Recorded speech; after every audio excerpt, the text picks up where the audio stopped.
তো কাহিনী যেটা হয়েছে, গ্রামের রাস্তায় কয়েকজন মিলে এরা রাইড দিচ্ছিল। সব ঠিকঠাকই চলছিল, কিন্তু হঠাৎ করে সামনে একটা বাইক প্রচুর স্পিডে চলে যায়। অনেক স্পিডে ছিল, তাই সামনের মোচরটা উনি খেয়াল করতে পারেনি। তো সামনের মোড়টাতে খেয়াল করতে না পারার কারণে তো বাইকের উনি কন্ট্রোল না করতে পারে খাদে নামাই দেয়। খাদে নামাই দেওয়ার পরে তার হাতে লাগছিল, পায়ে লাগছিল, হয়তো বা আরও অনেক কিছু ক্ষতি হয়েছে, আমি সরে জানি না। তো তার সঙ্গে তার ফ্রেন্ডগুলো ছিল, তো ফ্রেন্ডগুলো সবাই মিলে তাকে অনেক হেল্প করে বাইকটা উঠাই দেয় ভাই। তো তাই বলতেছি, সবাইকে রিকোয়েস্ট করতেছি, তো কেউ এরকম করে বাইক চালাবেন না প্লিজ। গ্রামের রাস্তায় সবাই একটু সাবধানে বাইক চালাবেন, কারণ গ্রামের রাস্তাগুলো হয় কি, গ্রামের রাস্তাগুলো তো অনেক চিকন হয়। তো গ্রামের রাস্তাগুলো চিকন হওয়ার কারণে এক রাস্তা দিয়ে অনেক গাড়ি যাওয়া আসা করে। তো এরকম যাওয়া আসার কারণে তো বাইক আমাদের চালাইতে অনেক সমস্যা হয়। সমস্যার কারণে এরকম অ্যাক্সিডেন্টগুলো হয়। তো গ্রামের রাস্তায় অনেক মোচড় থাকে, তো মোচড়গুলো মানে মোড়গুলোতে ঠিকভাবে কন্ট্রোল না করতে পারলে এরকম অবস্থা হবে ভাই। তো আল্লাহর রহমতে তারা সুস্থ ছিল, তাদের কোনো হয় নাই। তো সবাই ঠিকঠাক ছিল, ভালোই ছিল, বাইকেরও কিছু হয় নাই, অল্প কিছু। তো ভাই সবাইকে রিকোয়েস্ট করি, গ্রামের রাস্তায় সবাই একটু সাবধানে বাইক চালাবেন। তো একটা বাইক একটা ছেলের ইমোশন, এই ইমোশন যদি নষ্ট হয়ে যায় ভাই, তো কারো মাথা ঠিক থাকবে না, এটা আমি জানি।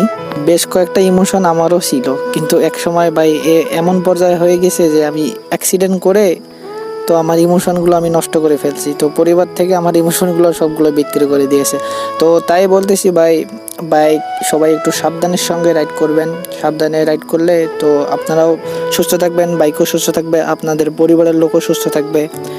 তো এটাই আপনাদের কাছে রিকোয়েস্ট করি, ছোট ভাই বা বড় ভাই যেটা মনে করেন না কেন, তো বাইক আপনাদের সাবধানে চালানো উচিত। প্লিজ সবাই সাবধানে বাইক চালাবেন। একটা সময় আমিও অ্যাক্সিডেন্ট করে রাস্তায় পড়েছিলাম, এরকম ফ্রেন্ড থাকলে আমারও অনেক ভালো লাগতো, কিন্তু এরকম ফ্রেন্ড কাউকে পাশে পাই নাই। তো যাই বা হোক ভাই, আমি আলহামদুলিল্লাহ এখন ভালো আছি, কিন্তু আমার কাছে এখন বর্তমান কোনো বাইক নাই।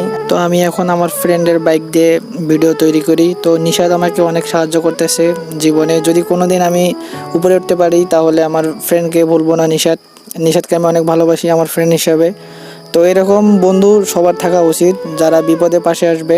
তো ভাই সবশেষে আমি একটা কথাই বলি, বাইক সবাই সাবধানে চালাবেন, ইমোশনকে নষ্ট হতে দেবেন না, সবার কাছে এটা আমার রিকোয়েস্ট।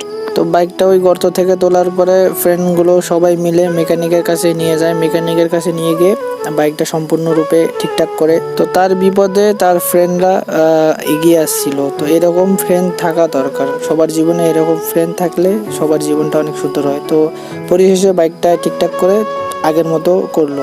সবশেষে আপনাদের কাছে একটাই রিকোয়েস্ট, আপনারা সবাই সাবধানে বাইক চালাবেন।